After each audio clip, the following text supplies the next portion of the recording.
Youth are not the problem. Adult decisions are. When a 15-year-old is arrested, we ask, what did that youth do wrong? But the better question is, what decisions did the adults around that youth make long before that moment? Hi, my name is Tracy Colunga, and I'm a doctoral candidate in the USC School of Social Work. And I want to talk to you today about something that is often misunderstood. Not youth behavior, but adult responsibility. Across the United States, youth of color are dramatically overrepresented in the juvenile justice system.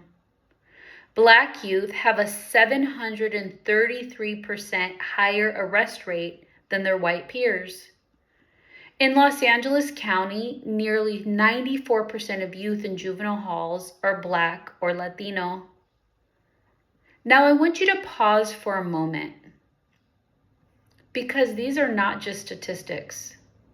These are young people. These are futures. These are possibilities. And what these numbers reveal is not just disparity. They reveal design. They reveal adults that respond differently depending on a young person's race, gender, and neighborhood. What we often label as bad behavior is frequently the predictable outcome of inequity. Inequity that begins long before a young person ever encounters the juvenile justice system. But here's what gives me hope. There's another story hidden inside the data, a story about prevention, a story about possibility, because research shows something incredibly important. The pathway to incarceration is not random, it's actually predictable.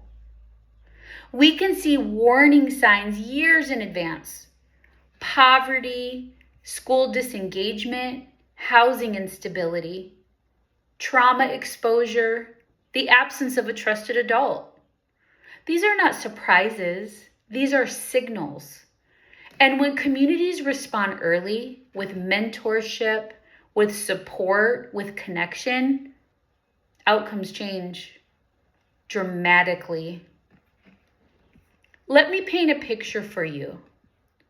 Imagine a classroom, 2 students talk back to their teacher. Same behavior, same moment, but 2 very different outcomes. One student gets a warning, the other gets suspended. That moment may seem small, but research tells us it's not. Because discipline is not just about behavior, it's about interpretation. It's about bias. It's about what we believe is fixable and who we label as a problem. And what we know now is that Black and brown children are disciplined more harshly than white children as early as preschool. Preschool. So by the time we see a teenager in handcuffs, we're not seeing the beginning of the story. We're seeing the outcome of 1,000 earlier adult decisions. And those decisions add up. They form what we call the school to prison pipeline, a system that too often criminalizes behavior instead of nurturing development. A system that responds to trauma with punishment instead of care. But let me be very clear about something. Youth are not the problem. The conditions surrounding them are. And more importantly, the decisions adults make within those conditions. Because the justice system involvement rarely begins with crime alone. It begins with risk factors we can see very early: poverty and economic instability, school disengagement and chronic absenteeism, housing security and youth homelessness, exposure to violence and trauma. and the absence of supportive relationships. These are not individual failures. They are system-level signals. And when those signals are ignored, young people don't disappear. They enter systems. But here's what I want you to hold on to, because this is where the shift happens. Research consistently shows that one caring adult can change a trajectory of a person's life. Just one adult. One teacher who chooses support over suspension. One mentor who chooses presence over judgment. One judge that chooses diversion over detention. One. That's how powerful we are as adults. And I have seen this firsthand. In my work across government and community systems, I've watched what happens when adults begin to work together instead of in silos. When educators, social workers, and justice professionals align their efforts, something shifts. Youth who were once labeled as problems start to be seen differently, not as defiant, but as navigating complex circumstances, not as troubled, but as responding to instability. And when that shift happens, young people begin to see something new, possibility. But that's because here's the truth. Youth do not suddenly change overnight. What changes is how adults respond to them. So if we reimagine youth justice altogether, what if we approached it in a way that we approach social work? In social work, we don't wait for a crisis. We identify risk early, we intervene early, we prevent harm early.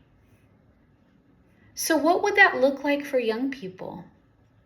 It would look like schools that respond to behavior with support and not exclusion. Communities that invest in mentorship and belonging. Systems that prioritize diversion over detention. Trauma-informed care that recognizes what young people have experienced. And collaboration across systems so no young person falls through the cracks. This is not theoretical. This is already happening in communities across the country, and it works. But here's the challenge. We don't have a knowledge problem. We have a will problem. Because implementing prevention requires us to do something difficult. It requires us to take responsibility as adults. Public conversations about youth crime often frame the issue as a youth choice. Safety or reform, accountability or compassion. But what is false about these choices is that we can do both. We can hold people accountable while also keeping them connected to school, family, and opportunity. In fact, that's what actually creates safer communities. So the real question is not about youth. The real question is about us. Are we as adults willing to take responsibility for how our systems operate? Because every arrest begins with adult decision. A teacher deciding whether to suspend or support. A police officer deciding whether to warn or cite. A prosecutor deciding whether to divert or detain. A policymaker deciding whether to invest resources. These are not neutral decisions. They are defining decisions. And if adult decisions helped create systems that funnel youth into incarceration, then adult decisions can redesign those systems. So I want to leave you with a vision. Imagine a future where a child's race or zip code no longer predicts their likelihood of entering The justice system. Imagine schools that heal instead of punish. Communities that mentor instead of monitor. Systems that see potential instead of peril. The future is not impossible. We already know how to build it. The question is, will we? Will we continue building systems that predict incarceration, or will we finally build systems that predict opportunity?